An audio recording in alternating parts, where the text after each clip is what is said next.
Dave Aronberg, great to have you back here on Mea Culpa. Look, so much going on. Let's just cut right to it. Government is shut down. People are hurting. Washington doing nothing but pointing fingers. And once again, the American people are left holding the bag. So I want to start by asking you, we're literally staring down at yet another government shutdown. This one already forcing agencies like the FDA, the EPA, and other agencies to scale back, leaving families without critical services. From your vantage point, what are the first real-life consequences that Americans are going to feel? It's a good question, Michael, because Social Security checks are still going out. That's always the first place you go. But I just think when the government is shut down, you're not going to have the day-to-day interaction. You need to call someone at a federal employee. They're just not going to be there. You know, the checks will go out, but as far as the services that we count on, you know, you need to talk to someone, for example, at the IRS. Not only are you not going to be able to get someone now, you may not be able to get someone in the future because the Trump administration has cut so many people from there. So this is part of an overall strategy to doge the federal government, that what could not be accomplished via doge could be accomplished now. On the other hand, really, the Democrats are forced into this. This was not something the Democrats wanted, but they just couldn't capitulate any further. And they've been run over by Trump and his administration. And the Democratic base has said enough is enough. Stand up for yourselves. And that's where we are. And it's so routine these days to have these things. You remember the last time we had it? It was also under President Trump, right? We didn't have this under Biden. I think it was 2017, right? Or was it 2018? So what's crazy is that you have the person who is the art of the deal, supposedly the best deal maker, is the only president where we've had these shutdowns in recent memory. Well, I think we also had one under Obama, if I'm not mistaken. That's years ago, though. You know, how many years ago but is that? It's still my recent memory. You know, but here's the thing, right? Understand, I'm not a fan of Chuck Schumer. Never was, never will be. He threw the towel in. He capitulated last time. And so what did you expect Republicans were going to do? You know, I heard Jamie Gangle say this, and it's an adage that I remember. I had a history teacher, didn't like him either, in 7th grade. And he used to say the same exact comment.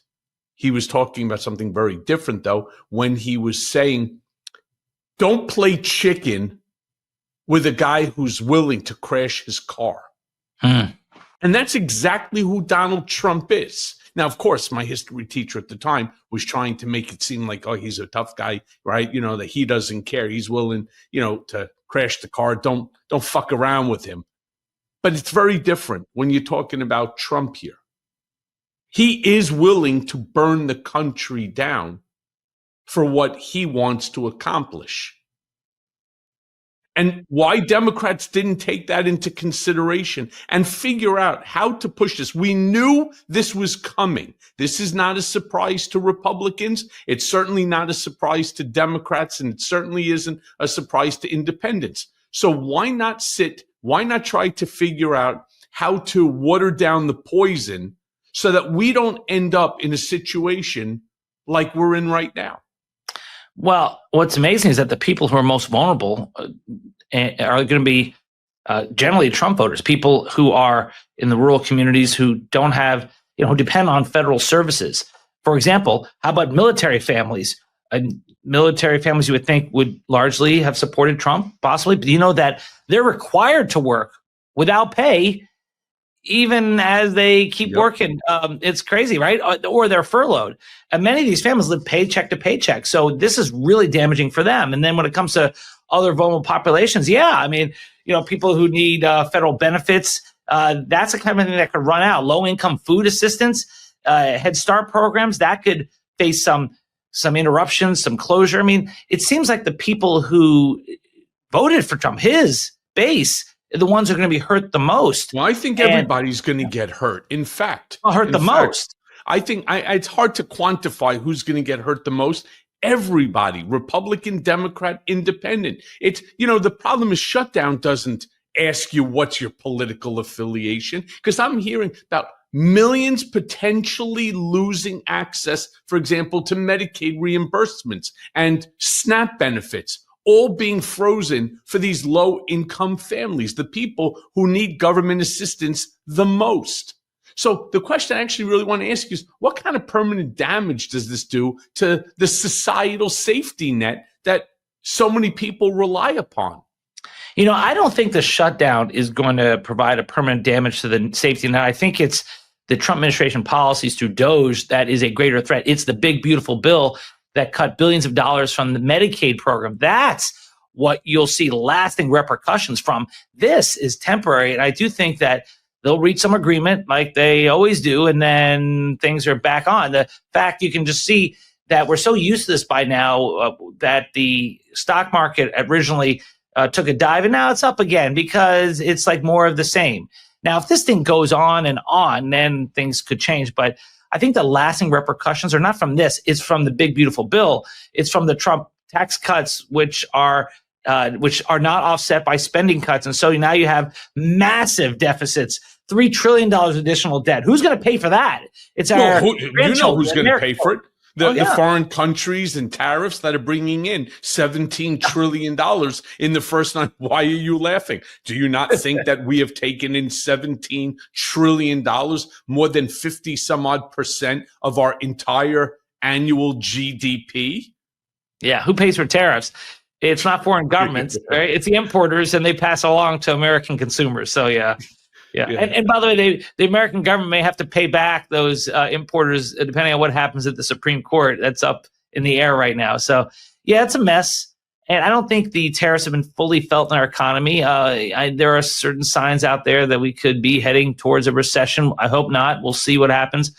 But it's a tough time right now, which is important for people to speak up and speak out. And I do sense, Michael, that at first when Trump took over, people were demoralized, but now I think things have changed. I think people now are emboldened. I think maybe Jimmy Kimmel is a sign of that.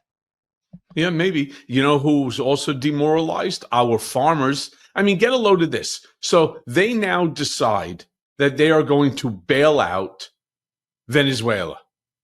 Right? For what reason? I don't even know how a conversation like that even transpired. I mean, I don't even understand. How did it start? How did it take place? We're bailing out Venezuela. Meanwhile, the first thing that they do is they then make a deal with China to sell China all the soy that America isn't selling to China, literally cutting out all of our farmers who now could basically take their billions of bushels of soy and stuff it up their ass because there is no marketplace. All that soy was already previously sold to China, who's now not buying it from the United States because Venezuela is now undercutting the market and selling it to them at a better price. I mean, if this isn't the stupidest deal, I mean, this is certainly not the way the book, The Art of the Deal, is supposed to go, right? Yeah, right. We're doing American farmers where we put tariffs on them, which means they lose sales, they lose income, and then we use tax dollars to reimburse them for the money lost. Make it make sense. I don't know. As long as that 17 trillion keeps coming in, we're going to be just fine, right? Right. Yeah. Don't spend that money yet. Yeah, that's for sure. So meanwhile, look, Republicans blame Democrats for refusing to cut programs. Democrats return and blame Republicans for political hostage taking. I mean, this shit's like a broken record. In reality, who's actually responsible for this mess? Most people I've seen polls blame President Trump. I do think that it's more on the administration. After all, who controls the White House? The Republicans. Who controls the Senate? The Republicans. Who controls the House? The Republicans. Who controls the Supreme Court? The conservatives. So it's hard to blame this on the Democrats. Okay. So then my question to you is, how then do the Republicans continue to put out this message that this is all the Democrats, it's all their fault, all they want to do is provide health coverage to illegal migrants, to the tune of like, I don't know, what did they say? 10 million plus people that the system can't. And it's not like one makes this bullshit lie. It's every single one of them parrots the next one. And as Stalin used to say, repeat the lie as often as you can until the lie becomes the truth. Undocumented immigrants cannot receive Medicare or any federally funded Medicaid benefits. Period. The end. I mean, that's it. And so that's why this is a lie. This whole thing's a lie. The only time they could get it is that in cases of some emergency, they can get limited emergency services. We don't want people to die in our streets. But some states then use their own funds really to provide for that. So as far as federal spending on healthcare for undocumented migrants, that's already illegal. So this whole thing that Democrats are pushing to add funds for that, no, it's already illegal. You can't use funds for that. So, this is gamesmanship. And I do think that the public is tired of it. And a lot of people are tuning out because we've seen this movie before. Okay, so who's winning then the messaging war? We all know that everybody is going to bleed. Like I said when I was telling you about the adage, right? You don't play chicken with someone who's willing to crash the car. Trump, this administration, Republicans are willing to crash the car. Trump himself turned around and said, listen, I don't care, right? Yeah. People will figure it out. You can't figure it out when you don't have the ability to put food on the table. You're not going to have the ability within which to buy your medications. You're going to have to start rationing things like your insulin. Instead of taking it, let's say on a daily basis, you can only take half a dose. This is not right. This is not America. When Trump turns around and says that America is on fire, that we're the greatest country in the world. Yeah, we are. And we have been through the Biden administration. We were still the greatest country under Trump's first administration. We were the greatest country under Obama. We're just the greatest country that's out there. And yet to do this to your population, to your citizens, to your own voters, to me, makes zero sense. I can't wrap my head around it. Well, until there's a political consequence for this, he's going to still favor the wealthy over the base who got him elected. And that's just the reality. Look at all the tax cuts. Look where they're going. It ain't going to the MAGA base. It's going to the top 1%. That's who made money off the big, beautiful bill and the Trump tax cuts. So, until there's a political cost for it, he's going to continue to operate that way. And, that's just the nature of when you have disengaged individuals who are not paying close enough attention. What they do is, if they're not paying attention to it, they'll just throw up their hands and say, oh, it's politics or it's the Democrats. When they know in their heart that it's their own team doing it, they say, well, both sides are bad. You ever debate with someone who they finally realize that their side has just screwed them, and they say, well, both sides are bad. It happens all the day with me. Happened to me this past weekend. Yeah, that's what they do. Yeah. Literally happened to me this past weekend. I was talking to him, and the guy's a lawyer. And he's an incredibly successful real estate lawyer. They're all fucking corrupt. Okay. There you go. Now tell me something that I already don't know. Right. They're That's all lazy fucking thinking. corrupt. See, that's lazy thinking, though, Michael, because no, they're not all corrupt.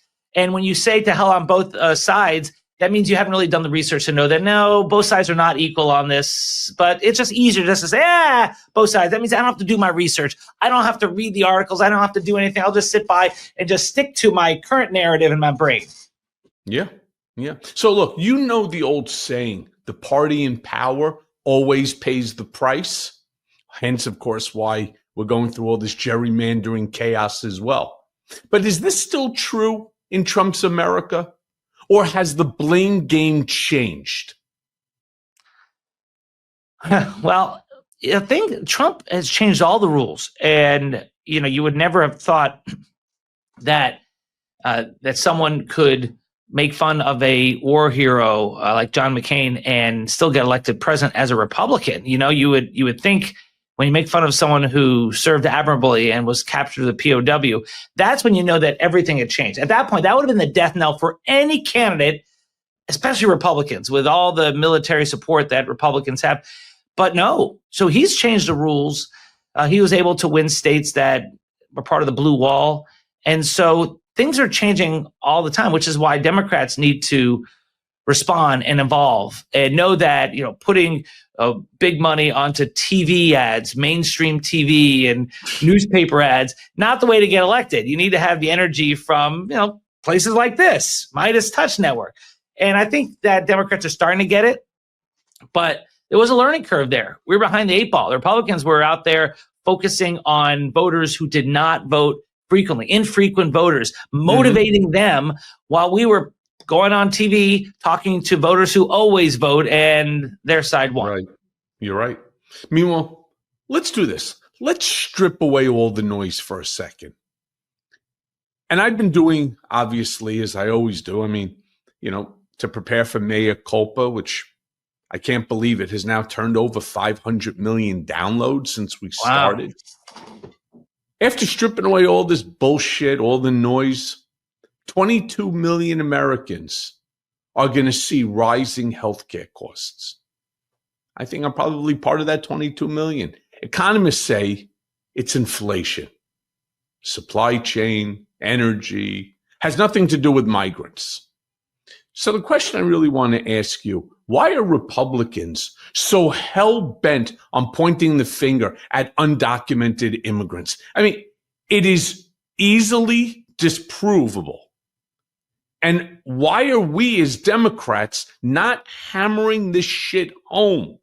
If you are one of those 22 million Americans, open up your ears, open up your eyes, see what I'm showing you, and listen to what I'm telling you. Why isn't this happening? Because it works for Republicans. It helped get Trump elected. He ran on closing the border, he ran on inflation, and he ran on crime.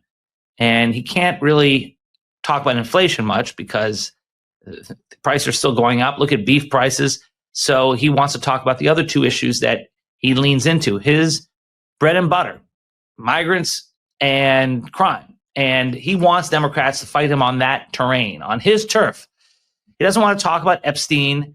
He doesn't want to talk about, you know, inflation anymore. He wants to talk about migrants. And if he can blame migrants, then that's his baby. That's his domain. That's his strength.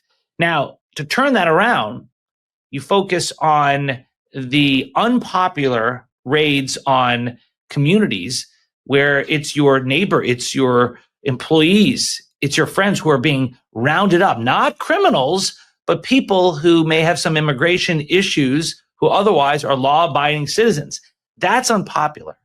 And that's how you need to shift the narrative and talk about that. Because if you go on his terrain and you start debating whether migrants should get access to government-paid health care, you're losing. He's going to win on that issue, right? If you're going to talk about crime and how we don't need any additional enforcement, law enforcement in the streets in our big cities, you're losing on that. The way to answer that too is to flip that on its head. People don't like having the military in our streets, but you want to recapture the crime issue by saying, you know what we should do? We should fund the police, not defund the police, fund the police. Right. Whereas the other side is saying, no, just put the military in our streets. Well, if you really support cops, aren't you telling cops that you can't do the job well enough? So we're going to put the military in our streets, which is illegal in most places.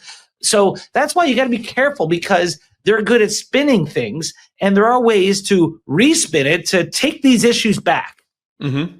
Yeah. But look, let me be blunt for a second here, right? Because Republicans are out there, every single one of them. And every morning they get a list, talking points, if you're going to be a surrogate on television. And this goes to members of Congress. This goes to Joe Schmo, right? It goes to whoever's going on TV. Doesn't make a difference. Whoever is speaking to media, use these terms, speak about this.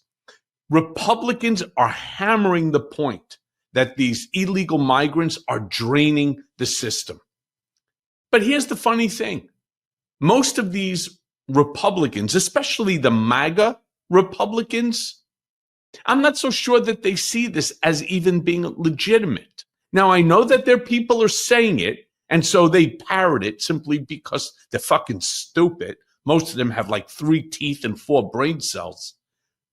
But they know exactly what this is. Because as you just said, these people reside in their community. These people are working, in fact, alongside of them in construction. These people are out there picking the fields, the farms of strawberries and berries and whatever else that they're out there doing. They're doing certain jobs that Americans truly don't want. You know what they know what it is? They know that it's pure scapegoating. Yeah. And yet they say nothing. They do nothing. Why? Well, it's an advantage when you can put your slogan on a bumper sticker. Deport illegals. 2 words, easy. No, mass deportation now. Or mass deportation, right. Right. Mass deportation now, right? That's always an advantage. When you have to explain, you're losing. That's an old adage in politics. When you're explaining, you're losing. So you have to be able to push back with your own catchy slogans and your own framing of the issue, where if you have to respond to things with a 12-point PowerPoint presentation and over 8 pages, you're losing. And so you've got to be able to turn around on them. And you can, though, because no one wants the troops in our streets, right? You just don't want that. Cops in our streets, yes, but no one wants troops in our streets unless there's a exigent circumstance, which isn't felt yet. So when it comes to migrants, yeah, you're right. You're right.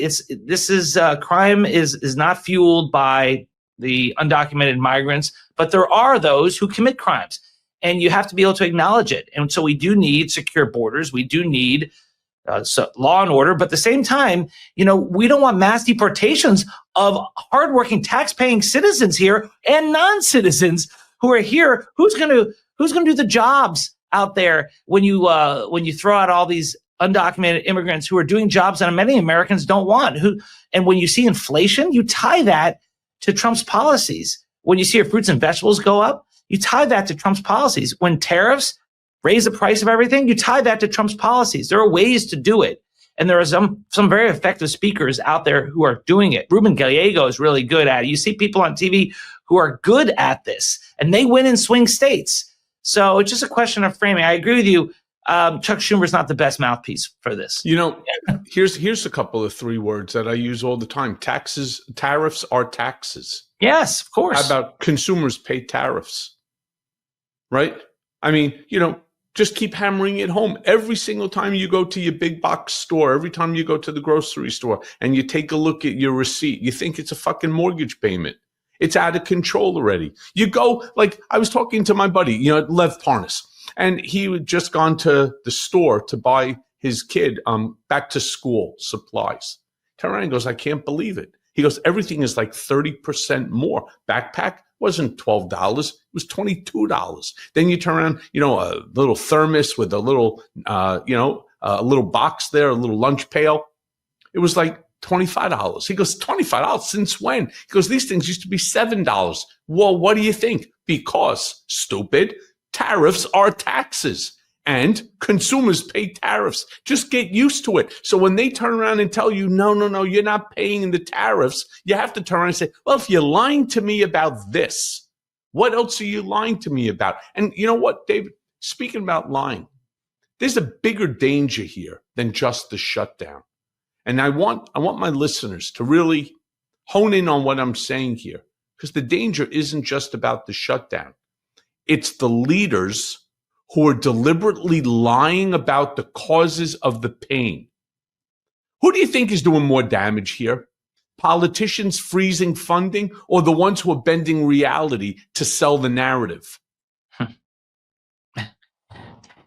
The politicians continue to live in their own reality. That's why people are so disenchanted with politics and politicians. They're spewing their talking points. They seem to be so detached from the rest of us. That's why the ones that show authenticity are the ones that seem to be doing best these days. And wherever you are on the ideological spectrum, people want authenticity. It's one thing that Trump has been able to convey to his supporters, and he does it by getting in trouble with things he puts out on social media and things he says. But his supporters, hey, he's real. Our side's had a problem of looking too wonky, of just reciting the talking points and not being real. And you do see some messengers, especially younger Democrats, are out there breaking through that. And that's the appeal. And that's where we are as a society these days. No one wants these over-rehearsed, poll-tested politicians. They want real people. And there are real people on our side. And I think that you're starting to see people speak up and speak out, and the whole getting demoralized and being scared and thinking it's all going to happen anyways. Those times are over. That's not happening anymore. I think Democrats are energized, and I think this shutdown actually energizes Democrats more than Republicans. Well, we hope so anyway. Look, then we've got this wackadoodle circus with the military, right? Just to change topics. Because nothing screams democracy like turning generals and admirals into stage props. Pete Hegseth, the other day, ordered 800 generals and admirals to drop everything. Drop everything that you're doing, our safety, our security, and show up at Quantico. No phones, no secure comms, nothing. Just your body. Come from absolutely the opposite side of the world, as far as from fucking Australia. For what? What does that move tell you about how this administration sees their power? Well, it was so self-indulgent. You had the Secretary of Defense calling all these military leaders from across the country, at great expense, by the way. The world. They had to fly in from all across the world to sit there and listen to a rah-rah speech, it was on General, like Patton from the movie Patton, next to the big American flag. And there was this one really awkward moment where Hegseth says, our enemies are going to learn the term FAFO. And he pauses for applause. And the generals are generals. They sat there silently because they don't appreciate being brought in, taken away from their important duties to be used as political props. And that's what it was. And that was just, there have been a lot of low moments in this administration. That was one of them, because that was just unneeded, unnecessary, and just a bad look for him to be lecturing these individuals who have given their life to our country, given their careers to our country. These are true patriots. Lecturing them how they're a bunch of fat beardos. That's terrible. Right. It was unbelievable. Because I want to, okay, since you brought up the fat, he then, meaning Hegseth, mocked fat generals. He mocked them. Told officers who disagreed. Told officers there who disagreed with this pep rally to resign. And then he turned diversity into a punchline. Would you turn around and say this is military leadership, or do you think it's intimidation on full display? Is that what they were trying to do? Intimidate them into loyalty? I think it's because Hegseth is leaning into his strength, which is as a speaker. He was a Fox News pundit. That's what he did. He was not a military general. He's a veteran, but he's not been in military leadership. And so this is what he knows to do. He knows how to speak. He knows how to talk in sound bites. And so he's leaning in to his strength, knowing that he's been criticized roundly for leaks, for his behavior, his issues with stupidity, alcohol, just losing competent people within the Department of Defense. And so here he is trying to reassert himself and say, all right, he's going to lean into what he does best. That's what he does best. But even that was not a good show, because the American people are left wondering, like, what was this about? Why are they all flown in to listen to a motivational speaker? What, Tony Robbins wasn't available? This is not what we do in our country. We're not North Korea. We don't all sit there at attention and applaud wildly to the boss. And to the general's credit, they didn't like being used as political props. They didn't applaud wildly at any of these lines. And when Trump and Hegseth were given some political bait out there, the generals did not take it. No, they did not. Meanwhile, Trump then steps onto stage talking about turning cities into training grounds, egging on confrontation with protesters. He turned around and he goes right back to his stump speech. I really won the 2020 election. I was the president. 45, really 46, and now 47. He goes into this whole scenario about how, this hoax and that hoax. I mean, how dangerous is this rhetoric when the military is literally standing at his back? He is still the chief. Yeah. He's a commander in chief. And remember, he did that to the Boy Scouts when he had to speak to the Boy Scouts about how the election was stolen, how Hillary's terrible. It makes people uncomfortable when he does that. But that's who he is. I mean, by this point, it shouldn't be a surprise. We're used to it.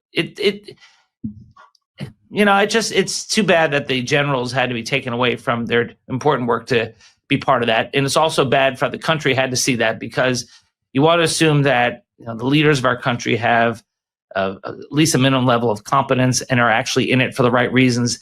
That showed neither. I mean, these folks, these generals, these admirals, they've always, for the most part, acted apolitical.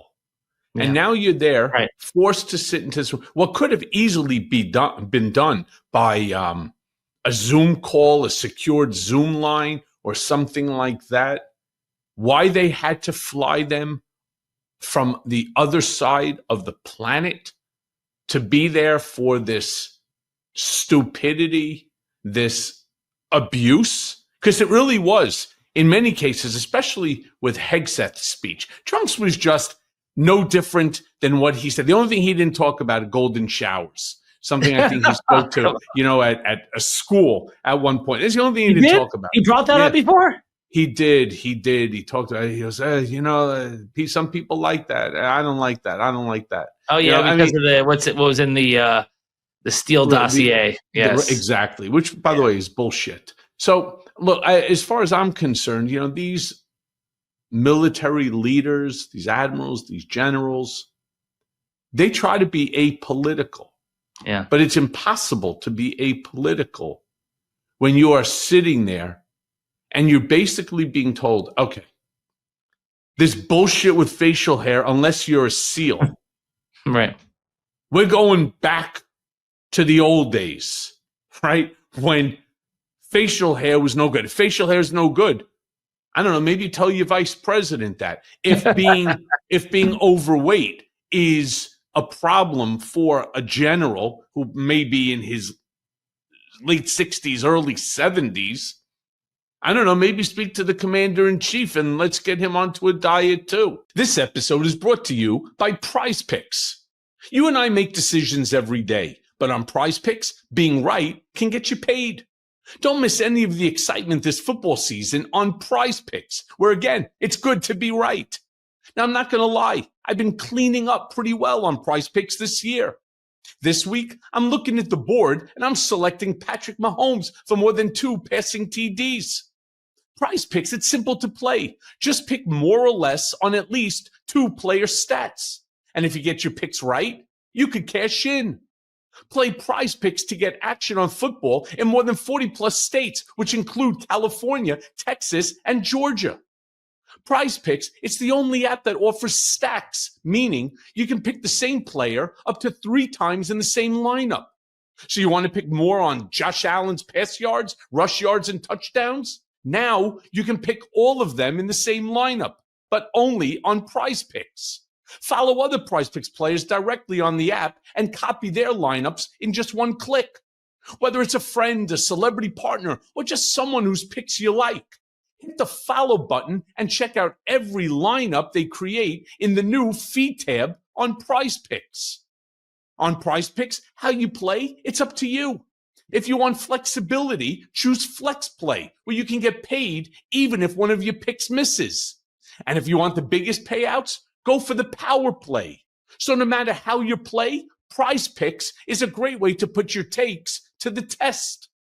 Prize Picks puts their users first, so all withdrawals are fast and secure. Prize Picks offers Venmo, Apple Pay, MasterCard, and more for quick and easy deposits into your account this football season. So go now and download the Prize Picks app today and use code Cohen, COHEN, to get $50 in lineups after you play your first $5 lineup. Again, that's code Cohen, COHEN, to get $50 in lineups after you play your first $5 lineup. Prize Picks. It's good to be right. When you tell that room of 800 people that you're going to need to pass certain basic physical fitness tests, man-only tests, right? There's really a lot going on here that almost appears more to me to be out with the old and we're going to bring in the new. Yeah. Younger groups of people who we could vet, who are going to do everything that we say, including if that means turning on civilians in cities, which of course is illegal based upon posse comitatus. Right, exactly. There are laws in place, and the guardrails are shaky. So far, some of them have kept up. The Supreme Court really hurt the country with that immunity ruling, giving the president largely immunity for things he does in office, and makes it really hard to even prosecute a president for doing unofficial acts because of the way they've limited the collection of evidence. It's so terrible. And Supreme Court has largely ruled for Trump. Sometimes they have pushed back. The other courts, lower courts, have been a guardrail. And as far as the legislative branch, well, they've abdicated their role entirely. And so we're living at a tough time, but that can all change in November of 2026. Yeah. So, the one question that was also on my mind, as I said before, you have these generals, you have these admirals, 800 of them traveling halfway around the world just to be a prop for television, for press conference, a pep rally, whatever you want to call it. Now they have to go back. And I don't care if, Quantico, which is in Virginia, if you have to fly now to California, you have to fly to Arizona, you have to fly to England, you have to fly all over the world, back to Australia, another 24 hours. What do you think that this does to the morale inside, for example, the Pentagon or the DOD, right? Actually the DOW, the Department of War? Yeah, it is demoralizing when you have been taken away from your important duties to be flown to the other side of the country or the other side of the world for a pep rally, a political pep rally. But these guys are professionals. And I do think that they are resilient and they'll go back to their duties. But in the back of their mind, they're thinking, wow, I'm never going to enforce an illegal order. That's something you're taught in the military. And in their mind, they're probably thinking, I wonder if that day will come. No, you think? I mean, of course it's going to come when you start having the military patrolling the streets like it's Fallujah. Well, you realize that there's going to be an order at some point in time. Well, so far the courts, which have ruled for Trump in the Ninth Circuit, they ruled for Trump using the National Guard.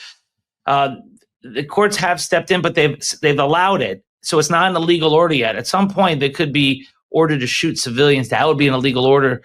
We don't want another Kent State massacre. So let's hope that day never comes. But I do take some solace, Michael, knowing that the courts have ruled both ways on Trump's stuff.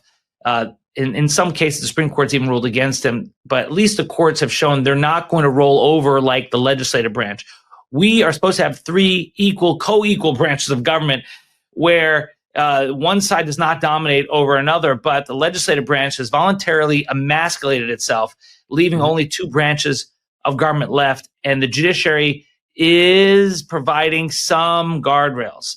Not perfect, but without them, Katie barred the door. This would be an autocracy. Yeah, I mean, this is crazy. I mean, I want people to understand you're there watching in Quantico. The optics, inarguably, was campaign theater.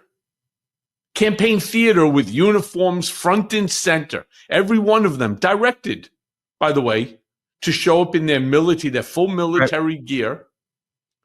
The question that I'm sort of pondering here is, how dangerous is that shift for civil military trust?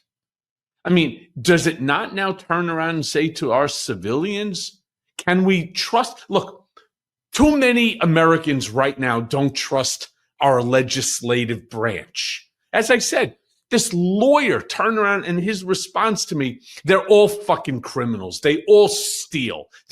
Every one of these politicians are no fucking good on any side.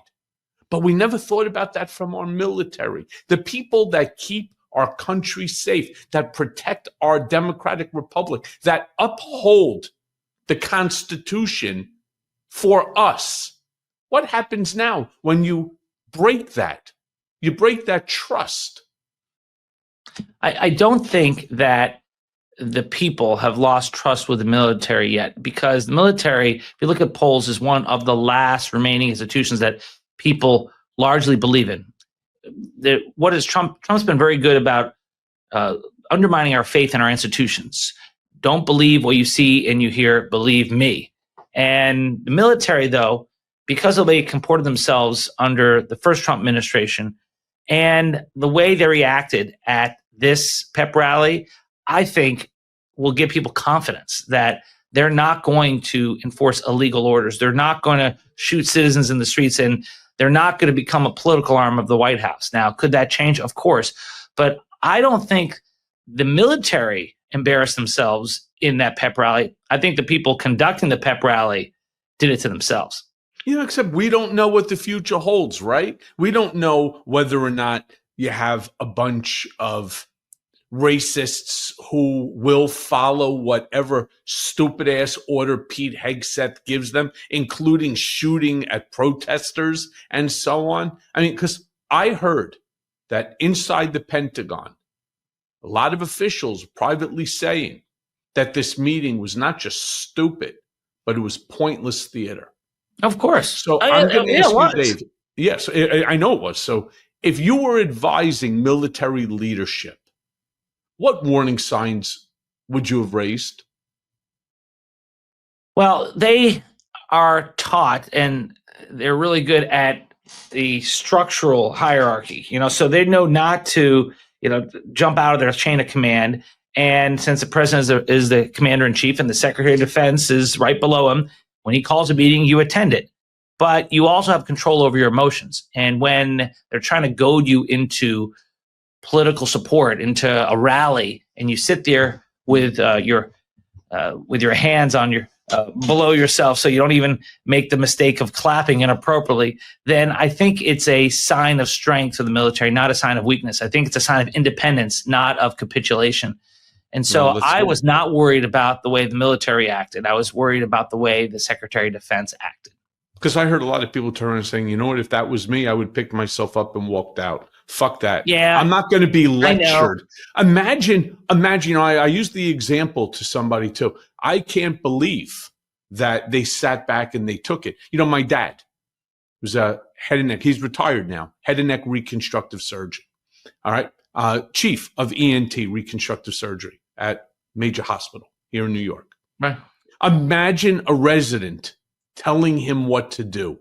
That's kind of like the Pete Hegseth is the resident, and these generals are the chief of, right? They're the chief of the department. Yeah. You don't turn around, you fucking arrogant schmuck and a half, right? With your makeup and your eyeliner, you and that other idiot Shady Vance sitting there. You're going to lecture a 30-plus year, 40-year military veteran, right, about who's achieved 1, 2, 3-star, whatever it might be, or admiral. You're going to lecture them about military?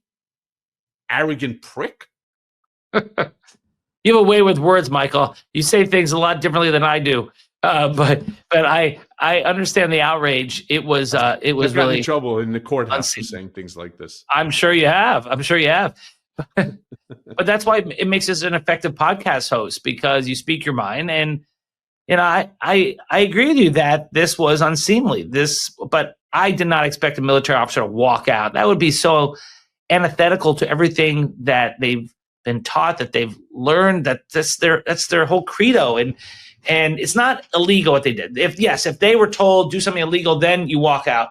But there, you're just brought in for a pep rally, and you sit on your hands and you listen, and then you leave, and then you get back to your day job. Have you ever been in the military? No, I was not. Have you ever been in the Boy Scouts?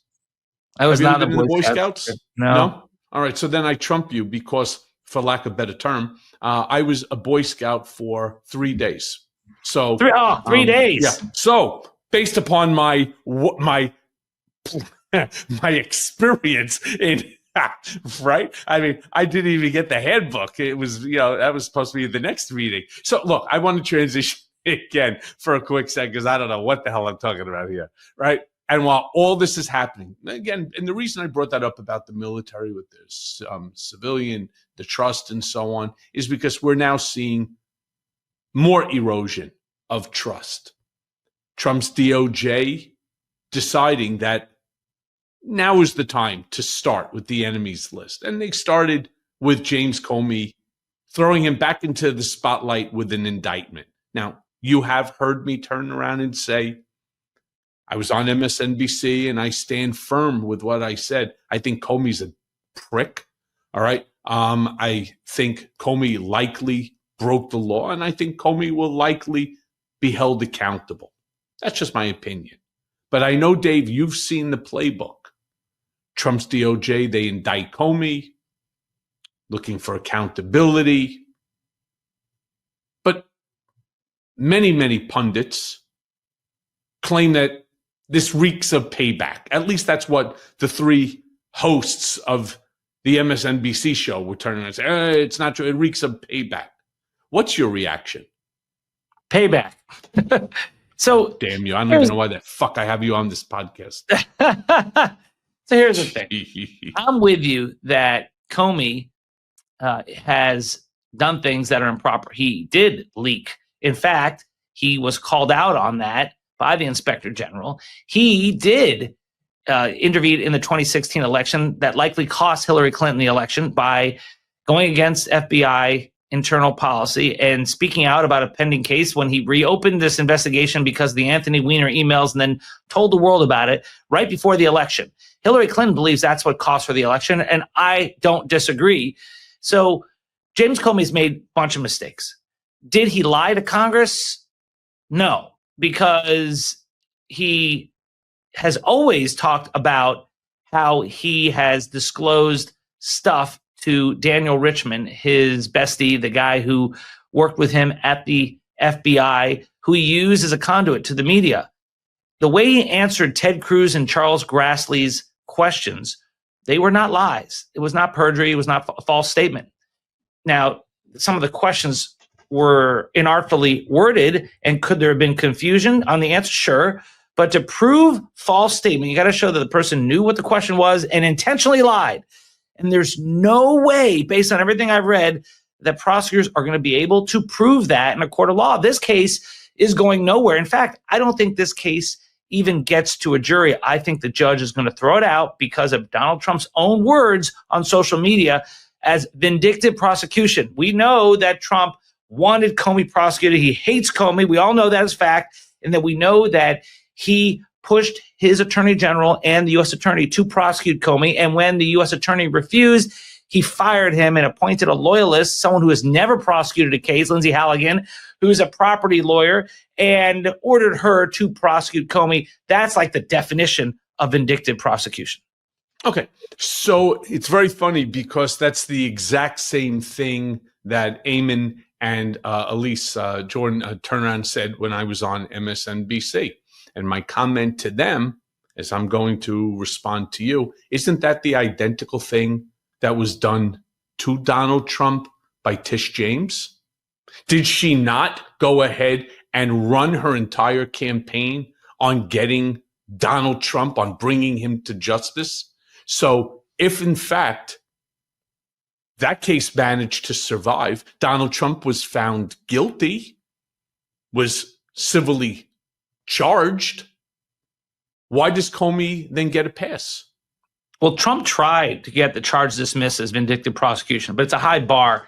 The difference is this. First, it is true that Tish James did campaign on going after Donald Trump. That's a mistake. You should never do that when you're running to be a chief law enforcement officer. So that was a mistake.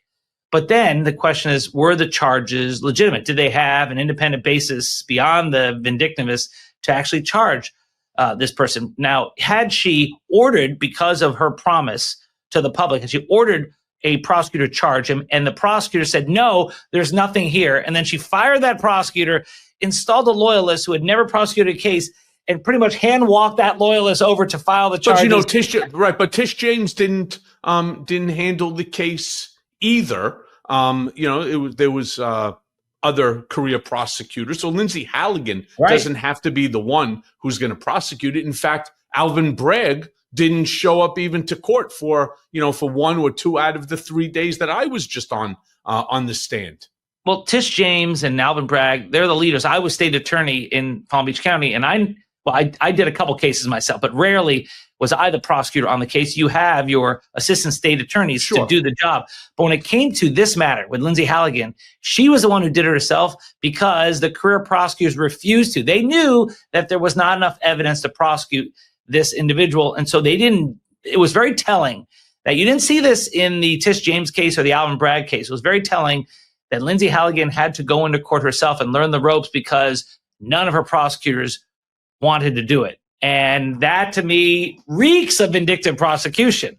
So we'll see what happens. That's why I don't think this case is going to a jury. Yeah, I do. And I think he's going to be found guilty, too. So we'll make our usual wager. We're going to do our usual $1 wager. There you go. So let me ask you, doesn't this kind of prosecution then put every future official on notice? You cross Trump and you risk your career. You risk your reputation. You risk your finances. You may even be risking your freedom. There's an old adage, you can beat the rap, but you can't beat the ride. That's what scares people, is that even if the evidence is poor against you, like it is with Comey, even if the evidence is weak, you still have to hire a lawyer. You still have to go get processed. You still have to go through the whole criminal justice system. And that is dangerous. That's why it is. They broke the seal on this one.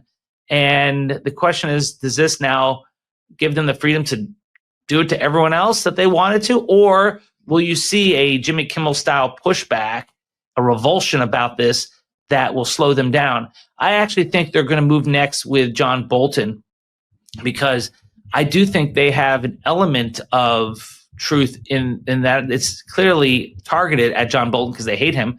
At the same time, if he did possess classified information, then that would be a crime. And so that's a little different. Here, the evidence is so weak. He did not lie. We can go through the questions. That I don't want to get too far in the weeds, but he did not leak to a member of the FBI to get it out into the public regarding the Clinton investigation or the Trump investigation. He didn't do that. Did he leak? Yeah, he did. But he did not lie about it. He did not lie. Just remember something too. Charles Grafton, and that's the charge, lying. Yeah, but remember one thing too. They have access to every one of his documents, his communications, his emails, his texts. They got it all. Yeah, sure. Right? And all they need to do is to find the one that shows a difference in terms of what he said then and what he said someplace else. And I say that he's sunk. And that's our dollar bet. The FBI already had that, and they did a closeout memo in 2020 to say there's nothing here. We cannot charge him. So they already have that. Bill Barr had that and didn't charge. John Durham had that and didn't charge. So what makes Lindsay Halligan different? I'd say it's politics. Well, I agree with you, but they're actually looking to find the info. So let me say this, because the Mea Culpa, we go by real fast in the hour here. So I want to end with this. And Dave, when you connect the dots, Washington chaos, economic pain, shutdown, demonizing migrants, generals as campaign props, Comey in handcuffs, What's this doing to American democracy, and where does it all end up leading to? Well, it's undermining American democracy. It's hurting us clearly. I don't know where it leads. I don't know. I think a lot will happen. It's what happens in November of 2026, because this careening towards an end to democracy could stop if you see Democrats win control of the House. That could greatly weaken the Trump agenda and slow things down. I think that will matter a lot. And Trump knows it. He knows that the midterms are incredibly important. That's why they're trying to change the rules of the game, move the goalpost by gerrymandering so that they can maintain control of the House and defy the historical trends, which shows that the party that's out of power gains seats in the legislature. I don't think the Democrats will win back the Senate, but I do think that the Democrats will win the House with or without the gerrymandering that's going on. And then I think it's a game changer.